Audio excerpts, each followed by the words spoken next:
Hello बच्चों, आज तुम्हारे कक्षा 7वीं की सामाजिक विज्ञान। ये तुम्हारे पहला भाग है अतीत, हमारे अतीत यानी इतिहास का। आज तक आप लोगों ने पहले एक ही बुक में ये सारे पाठ पढ़े थे। एक ही बुक के अंदर अलग अलग थे, एक भूगोल थी, एक राजनीतिक विज्ञान थी और एक इतिहास थी। परंतु इस बार हमारे एक नया कोर्स लागू है, एनसीईआरटी वाला कोर्स लागू है। तो इसमें 3 भागों को अलग अलग कर दिया। इस बार आपके 3 अलग अलग बुक में, इसमें जो पहला भाग है वो है हमारे अतीत, जो है इतिहास का।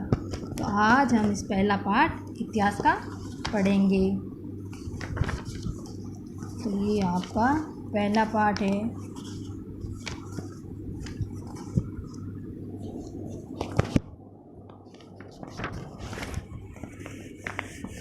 एक 1000 वर्षों के दौरान हुए परिवर्तनों की पड़ताल, यानी जो 1000 वर्ष पहले जो तुम्हारे क्या क्या होता था उसकी हम किस तरह से जान सकते हैं, उसको कैसे पहचान सकते हैं कि ये जो चीज़ें घटित हुई है वो किस प्रकार हुई है। तो ये देखो, आज हम इसके बारे में जानेंगे। मानचित्र 1 और 2 पर नज़र डालिए। मानचित्र 1 अरब भूगोलवेत्ता अल इंदियासी ने 1154 में बनाया था। यहाँ जो नक्शा दिया गया है वह उसके द्वारा बनाए गए दुनिया के बड़े मानचित्र का एक हिस्सा है और भारतीय उपमहाद्वीप को दर्शाता है। मानचित्र 2 एक फ्रांसीसी मानचित्रकार ने 1720 में बनाया। दोनों नक्शे एक ही इलाके के हैं, मगर इसकी काफ़ी अंतर है। अल इंदियासी के नक्शे में दक्षिणी भारत उस जगह है जहाँ हम आज उत्तर भारत ढूंढेंगे और श्रीलंका का द्वीप ऊपर की तरफ है। जगहों का नाम ये देखो, जो पहला मानचित्र है वो देखो ये है और दूसरा जो है ये है। तो इसमें और एक जगह का ये दोनों ही, परंतु दोनों ही अलग अलग है। ये देखो, इसमें जो जिसने बनाया है एक ही जगह के दोनों मानचित्र हैं, परंतु दोनों को बहुत ही अलग अलग बनाया है। जगहों के नाम अरबी में दिए गए हैं और उन्हें कुछ जाने पहचाने नाम दिए, जैसे कि उत्तर प्रदेश का कन्नौज। मानचित्र 2 पहले मानचित्र के बनने के लगभग 600 वर्ष बाद बनाया गया है। इस अवधि में उपमहाद्वीप के बारे में सूचनाएं काफ़ी बदल गई थी। ये नक्शा हमें ज़्यादा परिचित लगेगा। उसमें विशेषकर तटीय इलाकों के बारीकी दौरे देखकर आश्चर्य होता है। यूरोप के नाविक तथा व्यापारी अपने समुद्र यात्रा के लिए इस नक्शे का इस्तेमाल किया करते थे। तो आज भी हम कहीं जाते हैं तो पहले एक नक्शा बनाते हैं और नक्शे के आधार पर यहाँ कहीं जाते हैं। इतनी ही महत्वपूर्ण एक और बात यह है कि दूसरे युग तक मानचित्र अंकन का विज्ञान भी बहुत बदल गया था। इतिहासकार जब बीते युगों के दस्तावेजों, नक्शों और लेखों का अध्ययन करते हैं तो उनके लिए सूचनाओं के संदर्भ का, उनकी भिन्न भिन्न ऐतिहासिक पृष्ठभूमियों का ध्यान रखना जरूरी होता है। नई और पुरानी शब्दावली। अगर समय के साथ साथ सूचनाओं के संदर्भ बदलते हैं तो भाषा और अर्थों के साथ क्या होता है।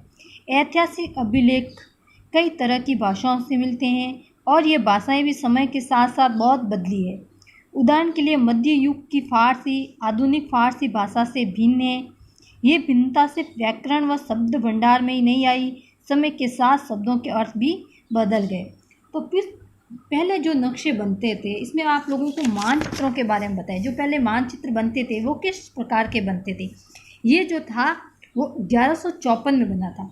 ये जो मानचित्र था वो 1154 में बना था और उसके बाद दूसरा जो मानचित्र बना वो 1720 में बना। ये जो 1720 का मानचित्र है, ये जिसमें दिख रहे हैं ये पूरी जगह, और आज का ये 1720 का है। इससे आज का जगह अगर हम मानचित्र देखेंगे तो वो बिल्कुल ही अलग है। इसमें आप जो देख रहे हो ये जो भाषा लिखी है वो अरबी भाषा में लिखा हुआ है। कुछ चीज़ हम इसमें परिचित भी हो सकते हैं, परंतु पहले की और अब बहुत ही अंतर आ गया है।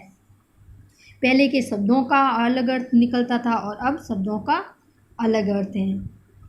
पहले फारसी आधुनिक फारसी में भिन्न थी, परंतु अब जो शब्दों के भंडार है वो बहुत ही बदल गए हैं। उदाहरण के लिए हिंदुस्तान शब्द ही लीजिए।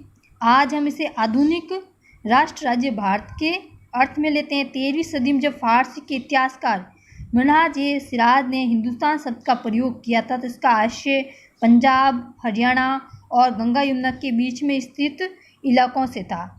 उसने इस सबको राजनीतिक अर्थ उन इलाकों के लिए इस्तेमाल किया जो दिल्ली के सुल्तान के अधिकार क्षेत्र में आते थे। सल्तनत के प्रचार के साथ साथ इस शब्द के अंतर्गत आने वाले क्षेत्र भी बढ़ते गए, लेकिन हिंदुस्तान शब्द में दक्षिण भारत का समावेश कभी नहीं हुआ।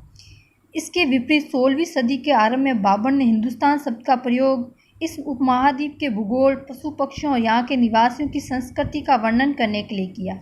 ये प्रयोग 14वीं सदी के कवि और अमीर खुसरो द्वारा प्रयुक्त शब्द हिंद के ही कुछ समान था, मगर जहाँ भारत को एक भौगोलिक व सांस्कृतिक सत्व के रूप में पहचाना जा रहा था, वहाँ हिंदुस्तान शब्द से वे राजनीतिक और राष्ट्रीय अर्थ नहीं जुड़े थे जो आज हम जोड़ते हैं। किसी भी शब्द का प्रयोग करने में इतिहासकारों में कुछ को बहुत सावधान रहना चाहिए, क्योंकि अतीत में उन शब्दों के कुछ अलग ही अर्थ थे। उदाहरण के लिए विदेशी जैसा सीधा साधा शब्द ही ले लीजिए, हमारे लिए इसका अर्थ होता है ऐसा व्यक्ति जो भारतीय ना हो। मध्य युग में मानो किसी गरीब में आने वाला कोई भी अनजान व्यक्ति जो समाज या संस्कृति का अंग न हो, विदेशी कहलाता। आज हम विदेशी शब्द का क्या अर्थ निकालते हैं, भाई दूसरे देश से आया हुआ व्यक्ति। परंतु पहले जो क्या करते थे, किसी भी गांव में, आज जैसे हम अपने गांव से दूसरे गांव में जाते हैं, उसकी संस्कृति या उसके रिवाज को नहीं पहचानते हैं, उसके समाज में जो घटनाएं होती हैं उसके बारे में नहीं जानते, उसको वो लोग विदेशी कहलाता था। ऐसा व्यक्ति को हिंदी में परदेसी और फारसी में अजनबी कहा जाता था। तो ऐसे व्यक्ति को हिंदी में परदेसी और फारसी में अजनबी कहा जाता था। इसलिए किसी नगरवासी के लिए वनवासी विदेशी होता था, किंतु एक ही गांव में रहने वाले दो किसान अलग अलग धार्मिक या जाति परंपराओं से जुड़े होने पर भी एक दूसरे के लिए विदेशी नहीं होते थे। इतिहासकार उनके स्रोत, इतिहासकार किस युग का अध्ययन करते हैं, उनकी खोज प्रकृति है, इसे देखते हुए अलग अलग तरह के स्रोतों का सहारा लेते हैं। उदाहरण के लिए पिछले साल आपने गुप्त वंश के शासकों हर्षवर्धन के बारे में पढ़ा। इस पुस्तक में हम मोटे तौर पर 700 से 1750 ईस्वी तक के लगभग 1000 वर्षों के बारे में पढ़ेंगे। इस काल के अध्ययन के लिए इतिहासकार जिन स्रोतों का प्रयोग करते थे, उनमें आपको बहुत सी बातें ऐसी मिलेगी जो पिछले युग से वैसी ही चली आ रही। इतिहासकार इस काल के बारे में सूचना इकट्ठी करने के लिए अभी भी सिक्कों, शिलालेखों, स्थापत्यों तथा लिखित सामग्री निर्भर करते हैं, पर कुछ बातें पहले से काफ़ी भिन्न थी। इस युग में प्रमाणित लिखित सामग्री की संख्या और विविधता का आश्चर्यजनक रूप से बढ़ गई है। इसके आगे इतिहासकार सूचनाओं के दूसरे प्रकार के स्रोतों का इस्तेमाल धीरे धीरे कम करने लगे। इस समय के दौरान कागज क्रमशः सस्ता होता गया, बड़े पैमाने पर उपलब्ध होने लगा। पहले जो लोग जो थे, जो जितनी भी सूचनाएं हमें मिलती है वो किस पर मिलती है कि स्थापत्य कलाओं पर मिलती है, या फिर स्थापत्य कलाएं, सिक्के हैं, शिलालेख है, स्थापत्य ने भवन निर्माण की कला है, ऐसे बहुत सी चीज़ें होती थी जिसे हम प्राचीन काल के वो जान सकते थे। बहुत सारे ऐसे पुराने सिक्के होते जिस पर सन लिखे होते थे।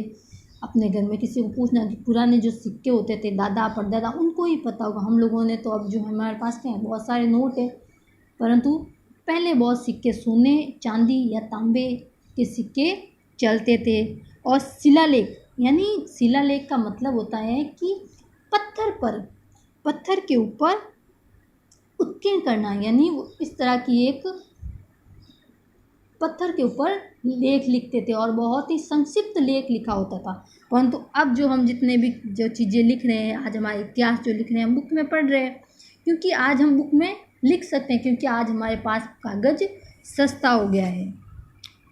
लोग धर्मग्रंथ, शासकों के वृत्तांत, संतों के लेखन तथा उपदेश, अर्जियों, अदालतों के दस्तावेज, हिसाब तथा करों के खाते आदि लिखने में इसका उपयोग करने लगे।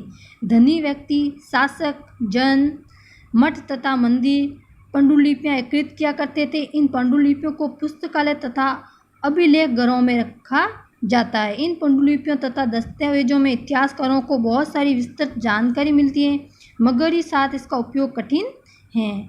तो आप लोगों ने आज जो पढ़ा कि जो हमारा इतिहास था वो किस प्रकार का था, किस तरह से हम लोग काम करते थे, हमारे पुराने जो व्यक्ति थे वो किस प्रकार लिखते थे, किस प्रकार हम अपना इतिहास को बता सकते थे। आप लोगों ने देखा इस जो बुक में पहले जो हमारी जो बुक थी उसमें इतना सारा वृत्तांत नहीं था, परंतु आज की जो नई जो बुक है इसके अंदर बहुत कुछ आपको उसकी जानकारी मिलेगी। एक चीज़ है कागज़ का मूल्य। आज आप अपने पास बहुत सारे कागज़ है, पर हम इसे किस कागज़ का भी एक इतिहास है वो आज देखो यहाँ पर 13वीं सदी के मध्य में एक विद्वान को एक पुस्तक की प्रतिलिपि की जरूरत पड़ी। उसके पास उतना कागज़ नहीं था, इसलिए एक ऐसी पांडुलिपि को धो डाला जिसने उसकी ज़रूरत नहीं थी और उसके कागज़ को सुखा कर उसका इस्तेमाल कर दिया। एक सदी बाद अगर आप बाज़ार से कोई खाद्य पदार्थ खरीदते हो तो हो सकता है कि आपकी किस्मत अच्छी होती है और दुकानदार वस्तु कागज़ में लपेट कर देता है। तो कागज़ कब अधिक महंगा था और कब आसानी से उपलब्ध था? 13वीं शताब्दी या 14वीं शताब्दी में। तो ये जो कागज़ था कहाँ पर इतना महंगा था और कहाँ पर सस्ता था। आज हम देखते हैं बहुत ही कागज़ सस्ता है, हम लोग उस कागज़ को इतना वेस्ट कर रहे हैं। तो ये देखो प्राचीन काल में कितना कागज़ जो था महंगा था। तो आप लोगों को मैं इसमें से अच्छे से ये पाठ आप लोगों को घर पे पढ़ना है और इसके लिए मैं आपको 5 क्वेश्चन लिखूंगी और उसको आप ध्यान से करने। अगर आपको वो समझ में नहीं आते तो किसी को पूछ लें, फिर भी नहीं समझ में आते हो तो अगली टॉपिक में मैं आपको उस क्वेश्चन के आंसर बता दूंगी। धन्यवाद।